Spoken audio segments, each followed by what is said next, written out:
और बड़ी खबर ईरान की बंदरगाह पर बड़ी एयर स्ट्राइक। पोर्ट सिटी बंदर अंजली पर बमबारी की गई। यूएस इजराइल का ज्वाइंट ऑपरेशन। ये देखिए आप तस्वीरें। और बहरीन पर भी ईरान के हमले जारी हैं। बहरीन में बज रहे हैं चेतावनी सायरन। जी हां, अलर्ट जारी किया गया है और यहां पर भी सायरन बज रहे हैं क्योंकि बहरीन को इससे पहले कई बार ईरान निशाना बना चुका है। बहरीन पर फिर ईरान के बड़े हमले का खतरा है। सायरन बजते नजर आ रहे हैं।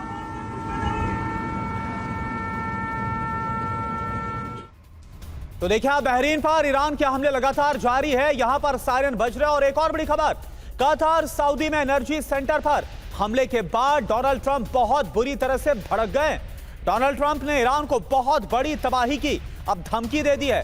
ट्रंप ने कहा अब हमला हुआ तो साउथ पार्स को पूरी तरह से नष्ट कर देंगे, तबाह कर देंगे। ट्रंप ने कहा ऐसे उड़ा देंगे जैसा पहले कभी नहीं हुआ होगा।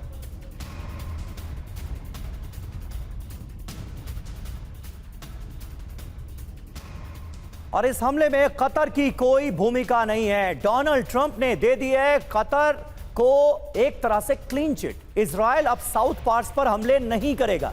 यानी डोनाल्ड ट्रंप ये सीधे तौर पर बता रहे हैं कि यह हमला इजराइल की तरफ से ही हुआ था। इस हमले के बारे में उन्हें जानकारी नहीं थी। इजराइल ने हमला किया, कतर की कोई भूमिका नहीं थी। देखना होगा कि अब इस पर इजराइल का क्या रुख होता है। डोनाल्ड ट्रंप ने तो क्लियर कर दिया है कि यह हमला इजराइल की तरफ से ही किया गया है और इजराइल ने गुस्से में यह हमला कर दिया। एक बार फिर हम आपको तेल अवीव लिए चलेंगे मनीष झा के पास। मनीष झा इजराइल में मौजूद हैं और वहां पर सायरन बजने लगे हैं। मनीष, क्या हो रहा है? अलर्ट किया जा रहा है क्या हमले के लिए? बिल्कुल, देखिए इस वक्त यहाँ पर तेल अवीव में सायरन बज रहे हैं और लोग बड़ी तेजी के साथ सुरक्षित बंकर की तरफ बढ़ रहे हैं। और आप आवाज़ सुन सकते हैं सायरन की आवाज़। और हम लोग आगे बढ़ते हुए बंकर की तरफ भी, साथ ही हमारी नज़रें तेल अवीव के आसमान में, जहाँ पर अगले कुछ ही पल में यहाँ पर ईरान के मिसाइल पहुँचने वाले हैं। और फिर देखते हैं कि उसका क्या हश्र होता है। क्या एक हमेशा की तरह इजरायली एयर डिफेंस सिस्टम इस बात में कामयाब होती है कि वो उसको इंटरसेप्ट कर लेगी, या फिर कभी कभार ऐसा भी होता है कि वो इंटरसेप्ट करने में अगर चूक गई तो फिर भारी तबाही लेकर आती है। और इस वक्त हमारी नजरें इस वक्त तेल अवीव के आसमान पर बनी हुई है, जहां पर कि कुछ ही पलों के भीतर तो देखिए एक तरफ जहां ईरान की तरफ से लगातार हमले का सिलसिला जारी है और बीते 12 घंटे में ही ये छठी बार है। 12 घंटे में छठी बार, तो आप सोचिए हर 2 घंटे के बाद लोग इस तरह से सब काम छोड़कर, चाहे वो सो रहे हैं तो बिस्तर से भागकर बंकर में पहुंचते हैं, या फिर कोई दूसरा काम कर रहे हैं तो भी उन्हें सब कुछ काम धाम छोड़कर। और देखिए एक तरफ पूरी गली में सन्नाटा छाया हुआ है, सब कुछ अचानक बंद हो गया है, जबकि एक्टिविटी काफी ज्यादा थी। और नजरें बनाए रखिए रोहित जरा सा आसमान पर। हालांकि इस वक्त चूंकि धूप निकली हुई है, सूरज खिला हुआ है, तो ऐसी स्थिति में कभी भी यहाँ पर जब ईरानी मिसाइल आएंगे तो हमारी कोशिश होगी आपको दिखाने की।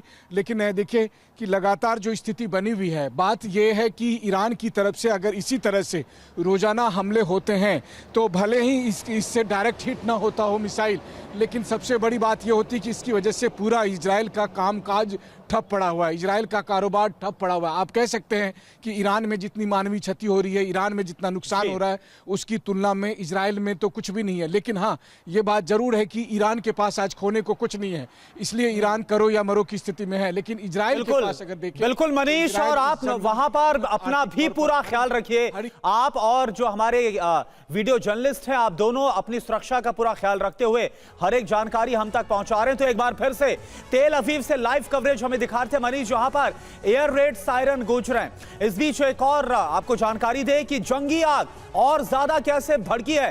डोनाल्ड ट्रंप की विनाशक धमकी क्या है, यह आप जरा समझिए। बयान क्या आया, अब ईरान कतर पर हमला ना करे, इसके मायने क्या है? ट्रंप को कतर पर लगातार हमले का बड़ा डर है। बयान, कतर पर फिर से हमला किया तो साउथ पार्स को पूरी तरह से तबाह कर देंगे। इसके मायने किसी भी वक्त पार्स गैस फील्ड पर हमले संभव है।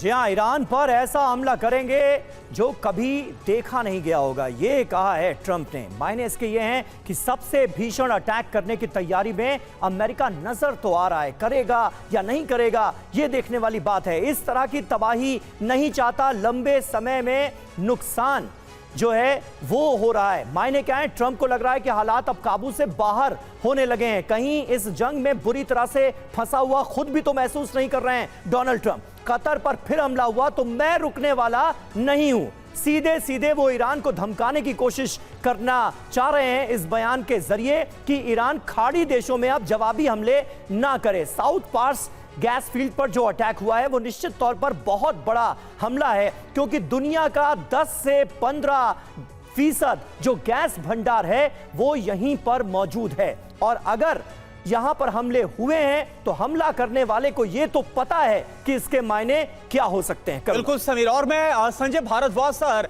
आपसे समझना चाहूंगा, क्या ये जो टोन है, इस टोन में डोनाल्ड ट्रंप की धमकी ज्यादा नजर आ रही है या फिर एक दबाव वो महसूस कर रहे हैं? 20 दिन हो गए इस जंग को और खाड़ी देशों में लगातार जो विध्वंस और जो नुकसान पहुंच रहा है, इसका भी तो काफी प्रेशर होगा डोनाल्ड ट्रंप पर। देखिए, कोरोना दुनिया में एक दौर आया था जिसमें कहा था कि म्यूचुअल अश्योर्ड सर्वाइवल की तरफ दुनिया बढ़ रही है। हाँ। लेकिन जिस तरीके के हालात मिडिल ईस्ट में और दुनिया में हो रहे हैं, ऐसा लग रहा है कि म्यूचुअल अश्योर्ड डिस्ट्रक्शन की तरफ, मैट की तरफ दुनिया बढ़ रही है। सही कहा। और ऐसी हालात हो गए हैं कि पूरा व्यवस्था में अराजकता दिख रही है। बड़ी बात यह है कि ना यूरोप भी शांत बैठा है, ब्रिक्स कंट्रीज भी कुछ नहीं बोल रहे हैं, और जिस तरीके से एक दूसरे पर मिलिट्री और कोहर्सिव मेजर्स से एक दूसरे को ख़त्म करने की जो बात आ रही है, मुझे लगता है कि दुनिया को एक दूसरी दहलीज पर ये धकेल रहे हैं। और अमेरिका को ये नहीं पता, जिस तरीके का स्टेटमेंट दे रहे हैं गैर जिम्मेदाराना, कि वो इजराइल ने अटैक किया है, हमारी नॉलेज में नहीं है कि साउथ पास पे इजराइल ने किया होगा, कतर ने नहीं किया, इसने नहीं किया। मुझे लगता है कि ट्रंप भी एकदम बौखलाए हुए हैं, उनको समझ में नहीं आ रहा कि कैसे इस युद्ध से हम बाहर निकलें। कभी कहते हैं कि हम आप उस पर रेस्ट्रेंट रखिए, कभी कहते हैं हम इतनी बड़ी तबाही कर देंगे कि ईरान ख़त्म हो जाएगा। मुझे ये जो टेक्नोलॉजी का एक युग आया है, तकनीकी युग आया है, इसमें इस तरीके की गैर जिम्मेदाराना जो स्टेटमेंट्स आ रहे हैं और जो अटैक्स हो रहे हैं, ये मुझे लगता है कि दुनिया को अश्योर्ड डिस्ट्रक्शन की तरफ धकेल रहे हैं, जो कि एक चिंता का विषय है। दुनिया को इसका संज्ञान लेना चाहिए, क्योंकि जो आम देश हैं, जो गरीब देश हैं, उसमें सफ़र कर रहे हैं। आप देखिए LPG के दाम कितने बढ़ गए, जो क्रूड ऑयल है उसका इंपोर्ट का कितना बढ़ गया, जो आपने साउथ पास की बात कही कि लगभग 15% सप्लाई होती है। जिस तरीके का जो हार्मुज जलदमरूद क्षेत्र को एकदम ब्लॉक किया गया है, तो कितना उसका नकारात्मक प्रभाव ग्लोबल साउथ पे पड़ रहा है। और